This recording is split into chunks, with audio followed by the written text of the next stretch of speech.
दोस्तों, क्या हिंदुस्तान में डिक्टेटरशिप लागू हो चुकी है? क्या हिंदुस्तान की सरकार अपनी मन मुआफिक सरकार चला रही है?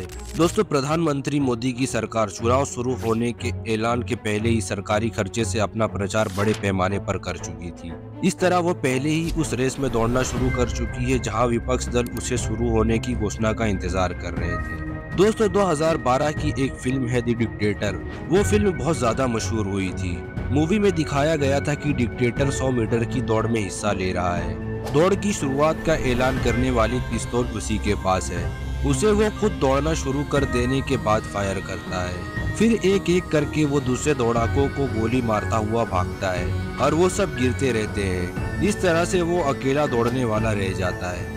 दौड़ के एंड में फीता लेकर खड़े लोग फीता लेकर आगे आ जाते हैं। वो उस फीते को पार कर लेता है और दौड़ जीत जाता है। इस तरह तानाशाह अलादीन अपने द्वारा आयोजित ओलंपिक में 14 पदक जीत जाता है। दोस्तों, इसी तरह भारत में 18वीं लोकसभा के लिए चुनाव की घोषणा के बाद सोशल मीडिया पर द डिक्टेटर का ये उद्देश्य काफी लोकप्रिय हो गया। लोग लिख रहे हैं कि भारत में यही हो रहा है और दोस्तों ऐसा कहने की वजह भी है।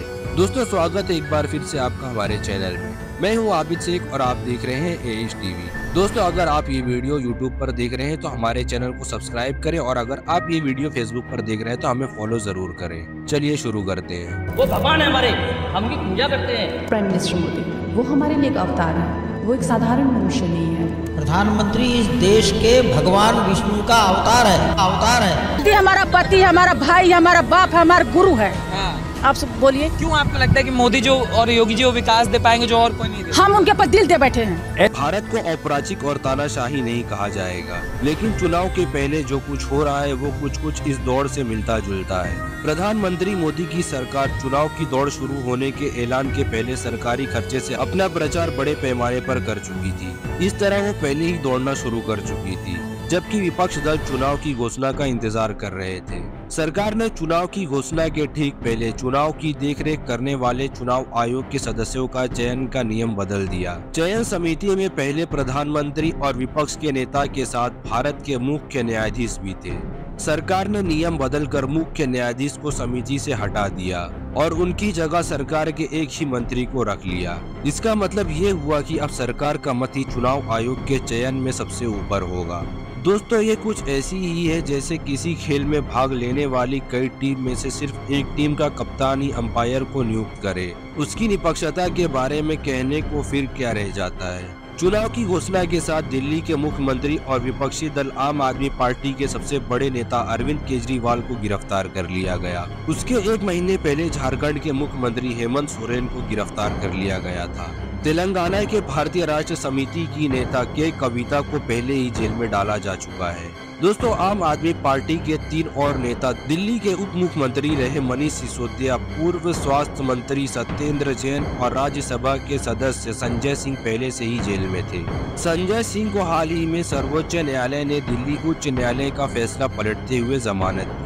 ये दिलचस्प है कि जिस न्यायाधीश ने संजय सिंह की जमानत की अर्जी नामंजूर की थी, उन्हीं ने अभी अरविंद केजरीवाल की गिरफ्तारी को उचित ठहराया है। अरविंद केजरीवाल की गिरफ्तारी को जायज बतलाने के लिए उन्होंने उन्हीं तर्कों को दोहराया है जिन्हें ठुकरा कर सर्वोच्च न्यायालय ने संजय सिंह को जमानत दी है। दोस्तों, उच्च न्यायालय ने अरविंद केजरीवाल के मुख्यमंत्री और एक महत्वपूर्ण राजनेता होने के चलते उन्हें रियायत देने से इनकार कर दिया, लेकिन उन्हीं न्यायाधीश ने अभी एक दूसरे नेता दिलीप रे की सजा को यह कहकर स्थगित किया कि वे महत्वपूर्ण राजनेता हैं और उन्हें चुनाव लड़ाना है।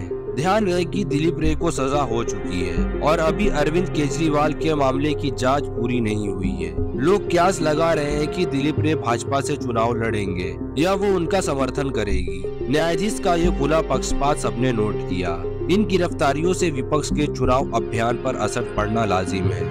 इनके अलावा विभिन्न सरकारी एजेंसियां विपक्षी दलों के दूसरे नेताओं को अलग अलग मामले में नोटिस भेजी जा रही है। बिहार के पूर्व मुख्यमंत्री एक बड़े विपक्ष नेता लालू यादव को लगभग 25 साल पुराने एक मामले में मध्य प्रदेश से गिरफ्तारी का वारंट भेजा गया है। दोस्तों ये साफ है कि सरकार की ये जांच एजेंसियां किसी न किसी तरह विपक्ष नेताओं को उलझा कर रखना चाहती है, जिससे वे चुनाव अभियान में पूरा ध्यान और ऊर्जा न लगा सके। अरविंद केजरीवाल की गिरफ्तारी के साथ ही देश के सबसे बड़े विपक्षी दल कांग्रेस पार्टी को आयकर विभाग ने लगभग 1800 करोड़ रुपए का बकाया चुकाने का नोटिस भेजा है। उसके पहले बिना उसे बताए सरकार ने उसके खाते से 135 करोड़ रुपए निकाल लिए। इतना ही नहीं, उसके सारे बैंक खाते फ्रीज कर दिए गए।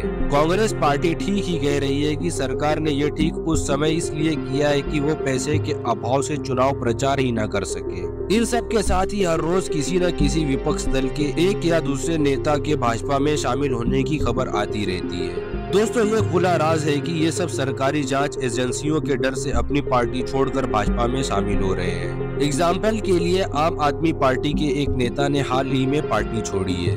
उन पर पिछले दिनों ईडी का छापा पड़ चुका है। महाराष्ट्र के पूर्व मुख्यमंत्री और कांग्रेस के नेता अशोक चौहान और पूर्व उप मुख्यमंत्री नेशनलिस्ट कांग्रेस पार्टी के नेता अजित पवार को खुद प्रधानमंत्री ने जेल भेजने की धमकी दी थी। दोस्तों आज दोनों भाजपा में हैं। इंडियन एक्सप्रेस ने भाजपा में शामिल होने वाले ऐसे 25 विपक्षी दलों के नेताओं के रिकॉर्ड की जांच करके बताया है कि भाजपा में शामिल होने के बाद उनमें से 23 के खिलाफ मामले बंद कर दिए गए हैं। दोस्तों इस तरह विपक्षी दलों को खोखला किया जा रहा है। इससे जनता में ये भ्रम भी फैलता है कि विपक्ष दलों में हार की आशंका से अफरा तफरी मची है और वे कुछ नहीं संभाल सकते। अगर इस समय सबसे बड़े मीडिया की भूमिका को देखें तो वो खुलेआम भाजपा और नरेंद्र मोदी का प्रचार करता दिख रहा है। चुनाव की घोषणा के बाद मीडिया मंच ऐसे कार्यक्रम कर रहे हैं जिनमें प्रधानमंत्री और सरकार के दूसरे मंत्रियों को अपना प्रचार करने का पूरा मौका है। मीडिया जनता के बीच ये ख्याल भी फैला रहा है कि विपक्ष कमजोर है, प्रधानमंत्री लोकप्रिय बने हुए हैं और उनका कोई विकल्प नहीं है। इस बड़े मीडिया के समांतर जो मीडिया है उसे किसी न किसी बहाने बंद करने की कोशिश सरकार कर रही है। कई लोकप्रिय और सरकार के आलोचक यूट्यूब चैनलों को नोटिस दी जा रही है या बंद किया जा रहा है। इस तरह जनता को सरकार के अलावा और किसी दल का मत जानने का जरिया ही नहीं रह जाएगा। चुनावी प्रचार के पहले दिन से ही प्रधानमंत्री समेत भाजपा के प्रचारकों ने मतदाताओं को सांप्रदायिक आधार पर बांटना शुरू कर दिया है। दोस्तों नरेंद्र मोदी ने कहा कि कांग्रेस पार्टी के चुनावी घोषणा के पत्र के एक एक पन्ने पर मुस्लिम लीग की छाप है। इसके अलावा वे विपक्षी दलों को राम विरोधी बताकर जनता को उन्हें सबक सिखाने को कह रहे हैं। वे खुलेआम चुनावी आचार संहिता की धज्जियां उड़ा रहे हैं, लेकिन क्या उनका नियुक्त किया हुआ चुनाव आयोग उन्हें पाबंद कर पाएगा? बाहर के देश ये सब कुछ देख रहे हैं। आजाद भारत के इतिहास में पहली बार ये हुआ है कि संयुक्त राष्ट्र संघ के महासचिव के प्रतिनिधि ने ये बयान देना जरूरी समझा है कि वे उम्मीद करते हैं कि भारत में सबके नागरिक और संवैधानिक अधिकार सुरक्षित रहेंगे और सारे लोग चुनाव में स्वतंत्र तरीके से भाग ले सकेंगे। क्या उनकी ये चिंता बेजान है? दोस्तों भारत के जनतंत्र के भविष्य में ये लिहाज से ये चुनाव बहुत महत्वपूर्ण है। ये तो साफ है कि भारत की सारी संवैधानिक संस्थाएं इस वक्त तय कर चुकी है कि वे भाजपा की तरफ से काम करेगी और मीडिया ने उसके प्रचारक का रोल संभाल लिया है। विपक्षी दलों के हाथ पांव बांधे जा रहे हैं। ऐसे हालात में उम्मीद सिर्फ जनता से है कि वो सब कुछ समझेगी और अपनी भूमिका का निर्वाह करेगी। दोस्तों इसलिए मेरा कहना है कि सभी लोग इस बार वोट दें और वोट ऐसे लोगों को दे जो आपको हिंदू मुसलमान में ना बांटे, जो आपसे किसी भगवान के नाम पर वोट ना मांगे, जिसे आप अपने हक के लिए वोट दें, अच्छे एजुकेशन के लिए वोट दें, अच्छे काम के लिए वोट दें, ताकि हिंदुस्तान में बेरोजगारी खत्म हो सके। दोस्तों ऐसे लोगों को वोट दें जो आपको जाति में ना बांटे। तो दोस्तों आप लोग देख चुके होंगे कि हिंदुस्तान में कैसे डिक्टेटरशिप लागू हो चुकी है। यानी एक पार्टी ऐसी है उसके खिलाफ अगर कोई भी खड़ा होता है तो वो सीधा जेल जाता है या फिर उसके खिलाफ ईडी और सीबीआई की कार्रवाई की जाती है। तो दोस्तों आज की वीडियो में सिर्फ इतना ही। उम्मीद है आपको वीडियो पसंद आई होगी। वीडियो अगर अच्छी लगी हो तो लाइक करें और हमारे चैनल को सब्सक्राइब जरूर करें। अब हम आपसे फिर मिलेंगे ऐसी ही एक और वीडियो के साथ। तब तक के लिए आप जहां भी रहिए खुश रहिए और खुशियां बांटते रहिए। आपका बहुमूल्य समय देने के लिए दिल से धन्यवाद।